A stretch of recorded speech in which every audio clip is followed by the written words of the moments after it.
안녕하세요, 여러분. 오늘도 함께 해주셔서 감사합니다. 오늘은 많은 분들이 관심을 가지고 계신 주제, 바로 노후 재물복과 말년운에 대해 이야기해 보려고 해요. 어떻게 하면 나이가 들었을 때 편안하게 살 수 있을지, 그리고 어떤 사람들에게 재물복이 자연스럽게 따라오는지 궁금하시죠? 이와 함께 말년운을 좋게 만드는 6가지 방법도 준비했으니 끝까지 시청해주세요. 첫 번째, 노후에 재물복이 찾아오는 사람들의 특징. 노후에 재물복이 있는 사람들의 공통된 특징들이 있어요.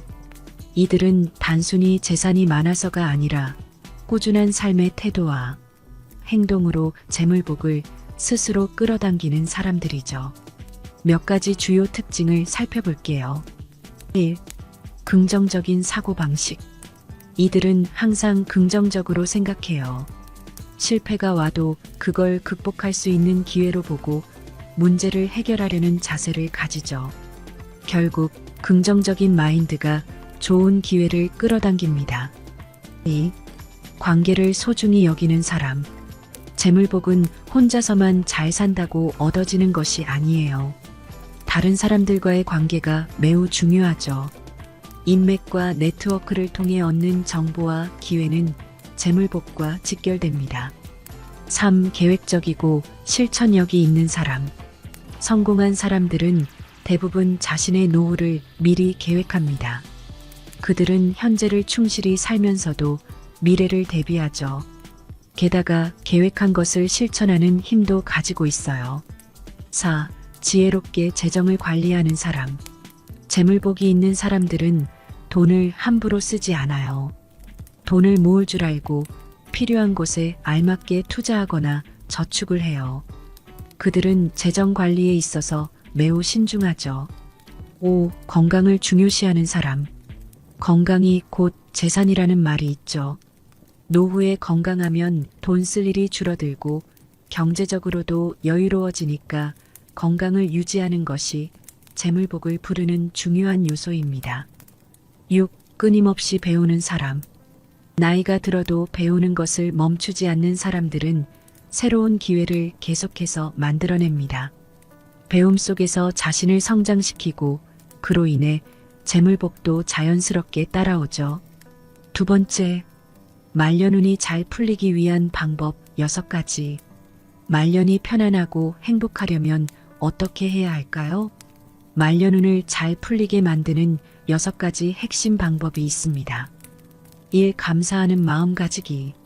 사람은 나이가 들수록 주변 환경이나 자신의 상황에 불만을 갖기 쉬워요. 그러나 감사하는 마음을 가지면 운도 따르게 됩니다.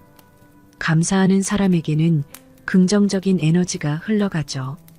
2. 내 몸 관리하기. 노후가 편안하려면 무엇보다도 건강이 중요해요. 적당한 운동과 좋은 식습관을 유지하는 것만으로도 말년운이 달라집니다. 3. 재테크와 재정 계획 세우기. 은퇴 후에도 재정적으로 안정되려면 지금부터 재테크 계획을 세우는 것이 중요합니다. 노후 자금을 충분히 모으고 현명하게 관리하는 것이 말년운에 큰 영향을 미쳐요. 4. 취미 생활과 관심사 찾기. 노후에 할 일이 없으면 삶이 무료해지죠. 취미를 찾고 관심사를 확장해 나가는 것이 중요한데요.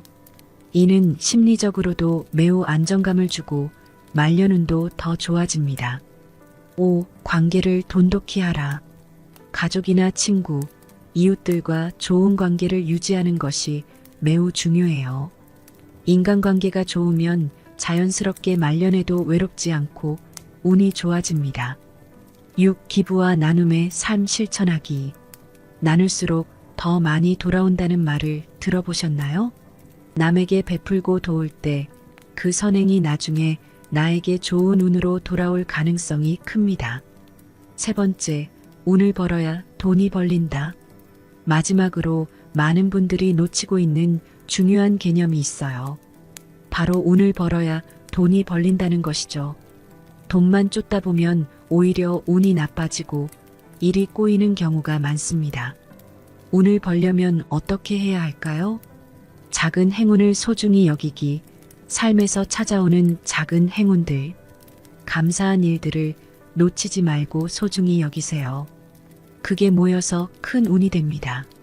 선한 마음가짐, 타인에게 선한 행동을 할 때 그 에너지가 나에게도 돌아옵니다. 작은 도움이라도 주는 것을 잊지 마세요.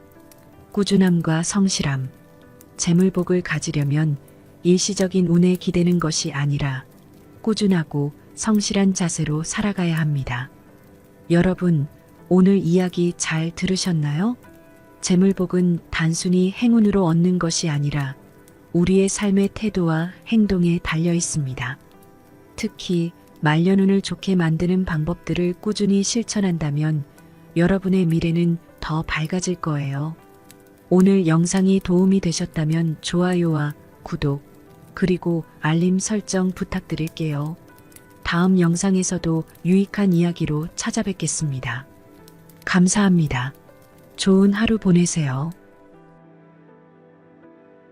살면서 똑똑한 사람들, 특히 우리가 본받고 싶어하는 사람들이 절대 하지 않는 말들이 있습니다.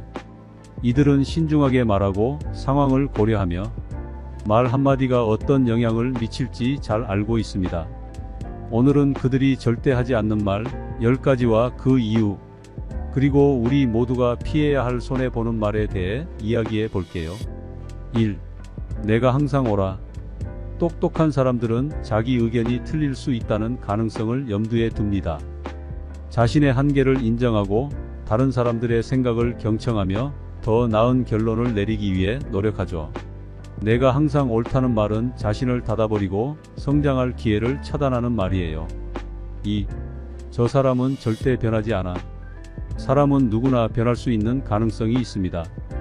상황이나 계기를 통해 생각과 행동이 바뀌기도 하죠.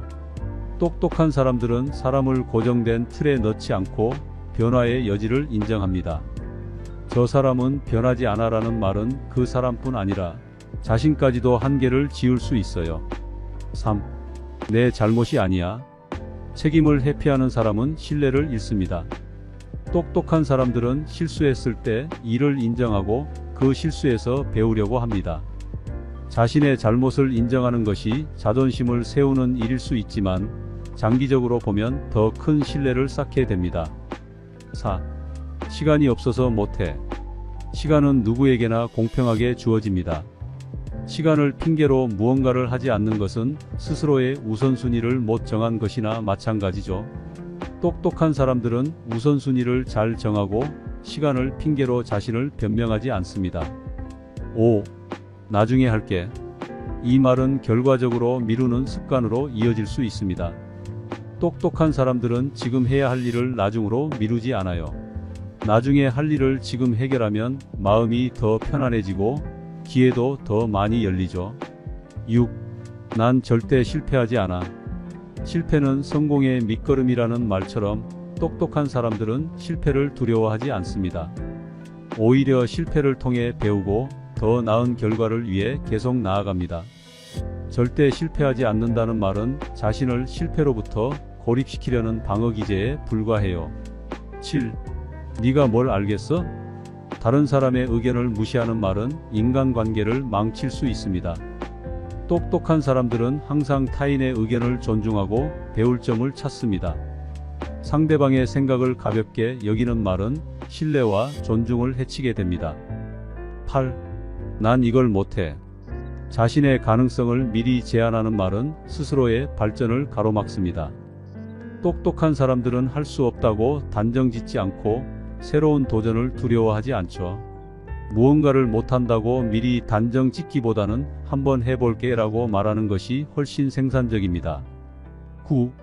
내가 더 잘 알아. 똑똑한 사람들은 자신이 많이 알고 있다고 해서 남의 의견을 무시하지 않습니다. 오히려 상대방의 의견을 듣고 자신의 지식과 비교하며 배우려 하죠. 내가 더 잘 알아라는 말은 자칫하면 오만하게 보일 수 있어요. 10. 그건 불가능해. 똑똑한 사람들은 불가능하다고 쉽게 말하지 않습니다. 세상에는 처음에 불가능해 보였던 일들이 많았지만 결국 이루어진 경우가 많아요. 그들은 도전 정신을 가지고 현실을 직시하면서도 불가능을 가능으로 바꾸려는 노력을 기울입니다. 이제 살면서 무조건 손해보는 말들에 대해서도 이야기해 볼게요. 어차피 안 될 거야. 이 말은 부정적인 마음가짐을 나타내죠. 스스로 가능성을 닫아버리는 순간 모든 기회는 사라집니다. 실패를 두려워하지 말고 도전해 보세요. 생각지 못한 결과가 찾아올 수 있어요. 내가 이렇게 한 거 알아? 자신의 공로를 지나치게 강조하는 말은 다른 사람들에게 부담감을 줄 수 있어요. 인정받고 싶다면 차분히 행동하고 결과로 보여주는 것이 더 효과적입니다. 너 때문에 이렇게 됐잖아. 남 탓하는 습관은 인간관계에 악영향을 미칩니다. 상황을 객관적으로 보고 자신의 역할을 먼저 생각하는 것이 훨씬 성숙한 대응입니다. 나는 이 정도면 충분해. 현재에 안주하는 태도는 성장의 기회를 잃게 만듭니다. 우리는 계속 배워야 하고 발전해야 합니다. 충분하다는 말은 자기 만족을 유도할 뿐 더 나아가려는 의지를 꺾을 수 있어요. 난 저 사람보다 낫지. 비교하는 말은 스스로를 더 나아지게 만들지 않아요. 다른 사람과 비교하는 대신 어제의 나와 오늘의 나를 비교하며 성장하려고 노력하는 것이 좋습니다. 너나 잘해. 이 말은 상대방과의 관계를 깰 수 있는 공격적인 표현입니다. 상대의 의견을 존중하지 않고 방어적으로 나가는 순간 대화는 단절됩니다. 차라리 상대방의 말을 듣고 공감해 주는 것이 관계를 좋게 만듭니다. 난 이게 제일 중요해. 자신의 의견을 고집하면 다른 사람과의 협력이 어려워집니다. 때로는 나의 우선순위를 양보하고 전체적인 협력 속에서 일하는 것이 더 큰 이익을 가져다 줍니다. 시간이 해결해 주겠지. 시간을 핑계로 문제를 미루는 태도는 상황을 악화시킬 수 있어요. 똑똑한 사람들은 문제가 생기면 즉각 해결하려고 노력합니다. 시간을 기다리기보다는 적극적으로 해결책을 찾는 자세가 중요합니다. 이건 내 문제가 아니야. 자신과 관련 없는 일이라도 관심을 갖고 도와주는 것이 더 나은 인간관계를 만듭니다. 때로는 상대의 문제에 공감하고 함께 해결해 주는 것이 장기적으로는 자신에게도 이익이 됩니다. 네가 알아서 해. 책임을 떠넘기는 말은 결국 돌아와서 자신에게도 손해를 끼칠 수 있습니다. 협력적인 태도로 함께 해결하려고 하는 것이 신뢰를 쌓는 데 도움이 됩니다. 이렇게 살면서 절대 하지 말아야 할 말들과 손해보는 말들에 대해 이야기해 보았는데요. 말은 그 사람의 성향과 인생을 반영합니다. 오늘 이야기한 내용을 바탕으로 말 한마디 한마디에 신중함을 더해 보세요. 이 영상을 주위에도 공유해 주시고 구독과 좋아요까지 해주신다면 더더욱 감사하겠습니다. 다음 영상으로 찾아뵐게요. 안녕히 계세요. 안녕하세요. 오늘은 나이가 들수록 우리가 비밀로 해야 할 것들과 말할수록 오히려 손해를 볼 수 있는 것들에 대해 진심을 다해 이야기해 보려고 해요. 이 주제는 저 역시 개인적으로 많은 생각을 해왔고 제 경험을 통해 느낀 점들도 여러분과 나누고 싶어요. 1. 재정 상태와 자산. 내 돈 이야기는 내 안에서만. 먼저 재정 상태와 자산에 대한 이야기를 해볼게요. 나이가 들면서 자연스럽게 재정적인 안정감에 대한 고민이 커지기 마련이에요. 우리가 어떻게 돈을 벌고 어떻게 쓰고 얼마나 모아두었는지에 대한 이야기 말이에요. 이걸 주변 사람들과 이야기하는 것이 가벼운 수다가 될 수도 있지만 때로는 아주 민감한 문제가 될 수 있습니다. 예를 들어 얼마나 벌었는지 또는 어디에 투자했는지의 이야기를 할 때 듣는 사람의 상황에 따라 불편함을 느낄 수 있어요.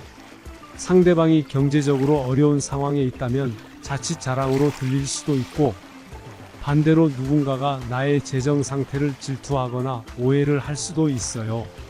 그리고 무엇보다 이러한 정보는 사기나 범죄의 표적이 될 수도 있죠. 해결 방법. 재정 상태에 대한 이야기는 절대적으로 신뢰할 수 있는 사람과만 나누세요. 특히 조언이 필요할 때는 전문가와 상담하는 것이 좋아요. 우리 모두에게 돈은 중요한 부분이지만 그것이 우리의 전부는 아니니까요. 돈 이야기보다는 가치관, 경험, 배움에 대한 이야기로 대화를 채우는 것이 서로에게 더 유익하답니다. 두 번째, 건강 문제. 내 건강은 내 삶의 일부. 다음으로는 건강 문제에 대해 이야기해 볼게요. 나이가 들수록 몸이 예전 같지 않다는 걸 느끼는 순간들이 많아지죠. 여기저기 아프고 건강검진 결과가 좋지 않게 나올 때도 있어요. 그리고 그게 불안하거나 걱정될 수 있어요. 이런 문제를 가까운 사람과 나누는 것은 정말 중요합니다. 하지만 모든 사람에게 내 건강 문제를 상세하게 이야기하는 것은 조금 생각해 볼 필요가 있어요. 왜냐하면 건강 문제는 듣는 사람에게도 부담을 줄 수 있거든요. 가볍게 건강 이야기를 나누는 것은 좋지만 너무 깊이 들어가면 상대방이 어떻게 반응해야 할지 몰라 당황하거나 불편할 수 있어요. 또 때로는 내 건강 문제가 다른 사람의 시선이나 판단을 부를 수도 있어요. 사람들은 의도치 않게 불필요한 조언을 하거나 내가 그 이야기를 끊임없이 반복하는 것처럼 느낄 수 있죠. 해결 방법. 건강 문제에 대해 이야기할 때는 정말 내가 도움을 구할 수 있는 사람, 나의 건강 상태를 이해하고 함께 고민해 줄 수 있는 사람과만 이야기하세요. 그리고 만약 의료적인 조언이 필요하다면 반드시 전문가의 의견을 먼저 구하는 것이 중요합니다. 그리고 건강 이야기를 할 때는 내 감정보다는 객관적인 사실에 초점을 맞추는 것이 더 좋아요. 세 번째, 과거의 실수와 후회. 내 과거는 나의 성장의 밑거름. 우리는 모두 실수를 하고 그 실수에서 배우며 성장합니다. 하지만 과거의 실수나 후회를 지나치게 자주 혹은 너무 깊이 이야기하는 것은 나 자신에게도 듣는 사람에게도 좋지 않을 수 있어요. 과거에 연연하면 현재의 행복을 놓칠 수 있고 계속해서 부정적인 감정에 갇힐 수 있습니다. 다른 사람들도 나를 후회와 실수에 사로잡힌 사람으로 인식할 수 있어요. 물론 과거의 실수나 후회를 나누는 것이 때로는 치유가 될 수 있습니다. 하지만 그 이야기가 반복되고 나의 정체성이 되는 순간 그것은 문제가 됩니다. 우리는 과거보다 현재와 미래에 집중해야 하니까요. 해결 방법. 과거의 실수를 이야기할 때는 내가 무엇을 배웠는가에 초점을 맞추세요. 내가 경험을 통해 어떻게 성장했는지, 지금의 내가 그때의 나와 어떻게 다른지에 대해 이야기하는 것이 중요해요. 그리고 만약 과거의 일로 여전히 힘들다면 심리 상담이나 전문가의 도움을 받는 것도 좋은 방법입니다. 네 번째, 타인의 비밀과 험담. 내가 지켜야 할 나의 신뢰. 다른 사람의 비밀이나 험담을 이야기하는 거 한 번쯤 해본 적 있을 거예요. 하지만 이것은 정말 신중해야 할 부분입니다. 타인의 비밀을 누설하거나 험담을 하는 것은 결국 내 신뢰를 무너뜨리는 일이 될 수 있어요. 누군가 내게 비밀을 털어놓았다는 것은 그만큼 신뢰가 쌓였다는 뜻인데 그 신뢰를 깨는 것은 관계를 단절시키는 일입니다. 그리고 험담은 그 누구에게도 이로울 것이 없어요. 험담을 하는 순간 그 이야기가 꼭 그 사람에게 돌아가게 마련입니다. 그리고 험담은 듣는 사람에게도 부담이 되죠. 이 사람이 이렇게 다른 사람을 험담한다면 내 이야기도 누군가에게 그렇게 말하지 않을까? 라는 불신이 생길 수 있습니다. 해결 방법. 말하기 전에 잠시 멈추고 이 말을 통해 내가 얻고자 하는 것이 무엇인가를 생각해 보세요. 비밀이나 험담보다는 진심으로 다른 사람에게 긍정적인 영향을 줄 수 있는 말을 선택하세요. 그리고 필요하다면 혼자만의 시간에 그 생각을 정리하고 내면의 평화를 찾는 것이 좋습니다. 다섯 번째, 너무 많은 개인정보. 개인정보는 소중히. 마지막으로 개인정보에 대해 이야기할게요. SNS나 온라인 커뮤니티를 통해 우리 모두가 쉽게 개인정보를 공유하는 시대에 살고 있어요. 하지만 너무 많은 정보를 공개하는 것은 생각보다 큰 위험을 초래할 수 있습니다. 집 주소나 자녀의 학교, 내가 가는 장소, 나의 일상 패턴까지 이런 정보들이 모이면 나쁜 의도를 가진 사람들에게 타겟이 될 수도 있어요. 또한 이러한 정보는 내 자신만의 공간이 없어진다는 느낌을 줄 수 있습니다. 나를 너무 많이 노출시키면 오히려 사람들에게 쉽게 판단당하거나 사생활이 침해될 수 있습니다. 해결 방법: 개인정보는 최소한으로 공개하세요. 특히 온라인에서는 가급적이면 개인정보를 보호하고 필요한 경우에만 아주 가까운 사람들에게만 공유하세요. 공공장소나 온라인에서 무심코 내뱉는 말이 큰 결과를 초래할 수 있다는 것을 항상 기억하세요. 마무리하며 더 나은 나를 위한 선택. 여러분, 우리가 나이가 들면서 비밀로 해야 할 것들과 말할수록 손해보는 것들에 대해 이야기해 봤는데요. 결국 중요한 것은 우리 자신을 지키고 우리 자신을 존중하는 방법을 배우는 것이라고 생각해요. 비밀을 지키는 것은 단순히 다른 사람을 위해서가 아니라 나 자신의 평화를 위해서이기도 합니다. 여러분은 어떻게 생각하세요? 여러분의 경험도 정말 궁금해요. 댓글로 여러분의 생각과 이야기를 나누어 주세요. 오늘도 저희 유튜브 채널에 와주셔서 정말 감사하고 다음 영상에서 또 만나요. 항상 건강하고 행복한 하루 보내세요. 구독과 좋아요는 사랑입니다.